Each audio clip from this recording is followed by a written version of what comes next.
quel plaisir. Aujourd'hui, je vous ai sélectionné 3 films français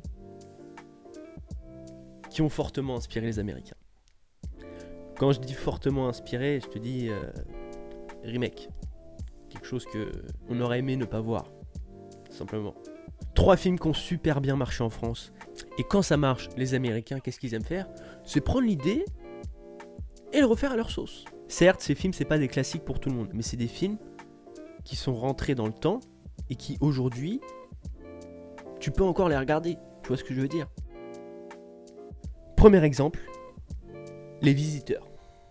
Les visiteurs. Quelle langue parlent-ils? Quoi ça pue? Bonsoir. Quoi, c'est laid. Saint-Denis! Il demande de rançon. Ça n'est pas lumineux, c'est de la merdasse. Vous avez mangé des croûtes de fromage ce matin? Pourquoi sont-ils si affreux? Oh, avec votre poncho! Cherchez des serpillères! Merci la gueuse.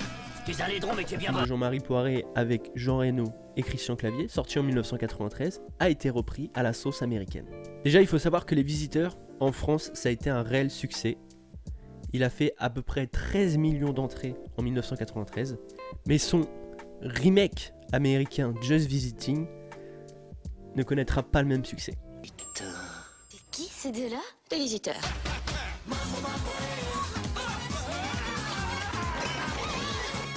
Oh, elle est toute verte. Je goûte fort cette bonne pitance avec moult légumes et de la bonne sauce. J'y crois pas. Je vais chier aisément demain matin. Quel décalage horaire? Voyez ceci. Oh, c'est merveille. Ça sent la forêt. J'ai vu la fontaine magique. Mais... Non, merci. Mais celui-là, il est à prendre avec des pincettes. Ce film, en fait, il a la particularité d'avoir été repris à la sauce américaine, mais avec le casting français. Prenons comme exemple la critique du New York Times. Un film trop scatologique.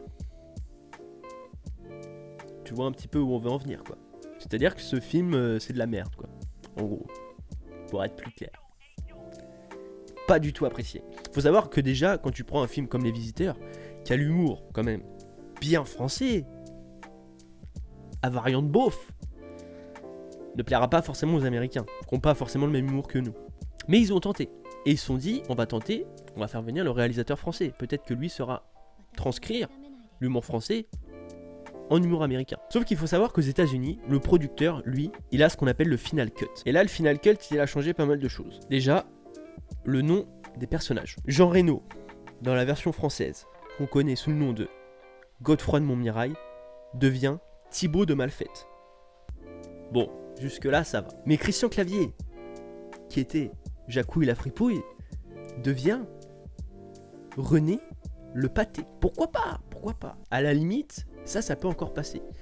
Mais quand tu sais que Jean-Marie Poiré, le réalisateur des 2 premiers opus, décide de prendre un pseudonyme sur le continent américain, tu sais que c'est mal barré. Plutôt que de mettre Jean-Marie Poiré sur le générique, il met Jean-Marie Gobert. Je te parle de résultats, je te parle de chiffres, et pour un film qui aurait valu à peu près dans les 35 millions de dollars, il a rapporté que 16 millions de dollars. Mais le pire dans tout ça, c'est que ce film a été sélectionné au Bidet d'Or. Alors Bidet d'Or, c'est quoi? C'est pas les Oscars, c'est pas les Césars, c'est bien pire que ça. Bidet d'Or, c'est en gros, plutôt que de récompenser le meilleur film, tu vas récompenser le pire film, ou la pire idée, ou le pire scénario, ou le pire acteur, ou tous les pires trucs que tu veux pas voir dans un film en gros. Et il a reçu 2 récompenses. Ah oui, quand même. Le Bidet d'Or de la pire idée de film et le Bidet d'Or du pire titre. Les bidets d'or, ça existe plus maintenant, on trouve ça trop condescendant envers le cinéma en général. Mais c'était, en gros, c'était pas une vraie cérémonie où les acteurs venaient avec le réalisateur et tout fier, un petit costard et tout. Putain, j'ai été sélectionné au bidet d'or, quoi, truc de ouf. En gros, c'était sur internet, c'était la veille des Césars ou des Oscars, parce que t'as aussi l'équivalent américain qui sont les Razzie Awards, et c'était la veille d'une cérémonie importante, une vraie cérémonie, où des votants sur internet votaient et ils disaient le pire film, la pire idée, le pire scénario, le pire réalisateur, le pire acteur, tout. Et en général, t'avais à peu près 50 000 votants à chaque édition quand même, c'est pas rien. Mais voilà, ce film aura quand même reçu des récompenses, même si elles sont un petit peu dénigrantes. Deuxième film, Un dîner de cons. Allez, bonne soirée.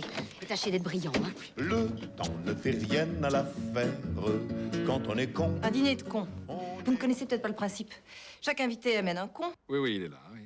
Il a une belle tête de vainqueur. Qu'on ait 20 ans, qu'on soit grand-père, quand on est con. Il s'appelle Juste Leblanc. Ah bon, il n'a pas de prénom? Je viens de vous le dire, Juste Leblanc. Leblanc, c'est son nom, et c'est Juste son prénom. Monsieur Pignon, votre prénom à vous, c'est François, c'est juste? Oui. Eh bien, lui, c'est pareil, c'est juste. Quand on est con, on est con. On a assez perdu de temps comme ça. Sorti en 1998, a été repris aux États-Unis 12 ans plus tard sous le nom de Dinner for Schmucks. Déjà, tu te doutes qu'au titre, ça va pas être ouf. Mais pourtant, il y avait de quoi.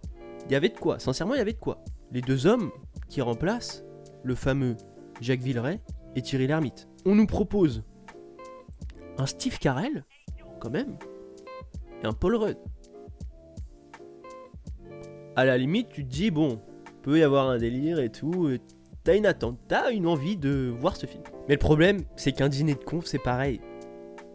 C'est un film bien français, avec un humour bien français. Quand t'essayes de le reprendre à la sauce américaine, tu te doutes qu'il va falloir changer des choses. Et ils ont changé des choses. Grande tablée, plein d'acteurs, plein de bêtises. Pas drôle du tout, pas drôle du tout. C'est vraiment la comédie purement grotesque américaine. Où êtes-vous? On va commencer à dîner. Il y a une petite complication. Deux amis improbables. Il est en train de manger du papier. Non. Une folle aventure. Mesdames et messieurs, le dîner est servi. Vous êtes sûr, c'est bien ce que vous voulez? Oui, vous devez leur montrer que vous êtes l'ami d'un vainqueur. Je vous présente Louis et sa femme Diane. Votre femme? Pour l'instant. Oh. Regardez, il est aveugle et il fait de l'escrime. Attention. C'est ce gars-là. Hypnotiseur. Je fais pas le poids contre ces génies. Dis donc, tu m'as ton décolleté, petit coquin? Non. C'est vrai ce qu'elle dit? Mais non, elle... Oh, je rêve. The Dinner. Mais la fusion qu'il y a entre Jacques Villeray et Thierry Lhermitte dans ce film, c'est difficile de la retrouver. Et là, Steve Carell et Paul Rudd, ils ont pas du tout réussi à la retrouver. La mise en scène, nulle à chier. Les gags, pas drôles. Il y a trop d'absurdité. C'est trop poussé.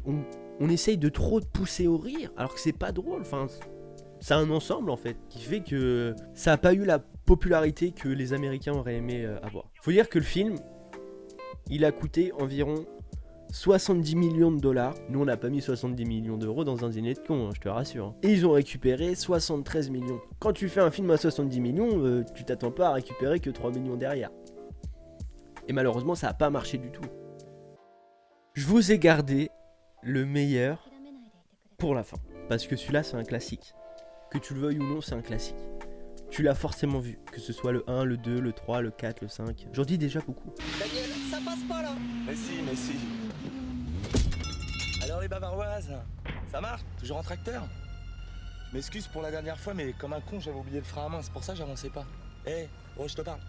Maintenant, ça va beaucoup mieux là. On se refait un petit lièvre ou vous restez ridicule? Ça va. Vous les Français, vous avez toujours une grande gueule comme ça.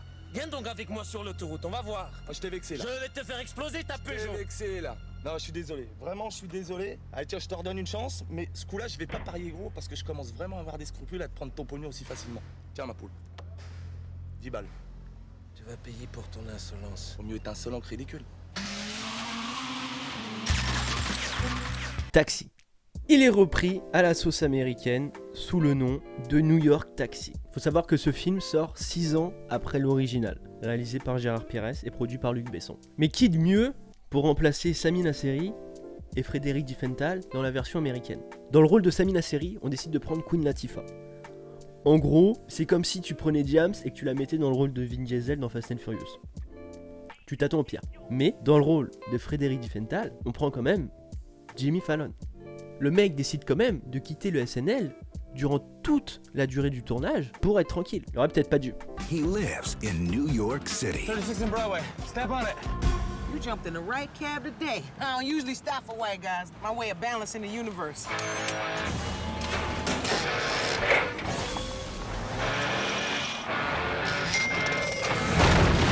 Buckle up for safety, mother. You took a cab to a bank robbery? Don't worry about speed limits, red lights, nothing. I'm still running this meter.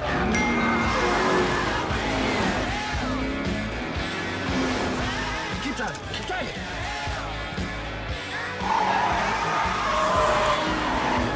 Le scénario, il va pas chercher très haut, malheureusement. Que des vannes pourries. Il n'y a pas de connexion, en fait, qui se fait entre les deux acteurs. Tu vois ce que je veux dire? Nous, Samina Seri, Frédéric Diffenthal, voilà. Nous, on a tout de suite accroché, je pense. Et c'est pour ça que l'aventure n'a pas continué aux États-Unis. Contrairement à nous, qui en France, avons poussé le truc, mais vraiment très loin, très loin, très loin, très loin. Trop loin. Qui fait qu'aujourd'hui, quand tu cites Taxi, tu peux retenir le 1 et le 2. Le reste... Chacun ses goûts et ses couleurs, mais honnêtement... Tu vas pas te foutre de ma gueule. Bon bah voilà, je vous ai choisi 3 films, mais sachez que c'est pas du tout les seuls. J'aurais pu le faire sur 10 films, sincèrement. La Cage aux folles a été repris aux États-Unis. Nikita a été repris aux États-Unis. Le Grand Blond avec une chaussure noire a été repris aux États-Unis. Le Père Noël est une ordure a été repris aux États-Unis. Est-ce que tu te rends compte? Un humour français comme celui-là, tu peux pas reprendre. Tu peux pas. Bah voilà, j'espère que ça t'aura plu, j'espère que t'auras appris des choses quand même, c'est le plus important. Et puis bah, on se revoit très vite, à plus tard. Et puis voilà, je m'en vais tel un chef qui a reçu une chaise à roulettes. Allez, salut. Allez, à bisous. Lâche un like. Yeah, bro.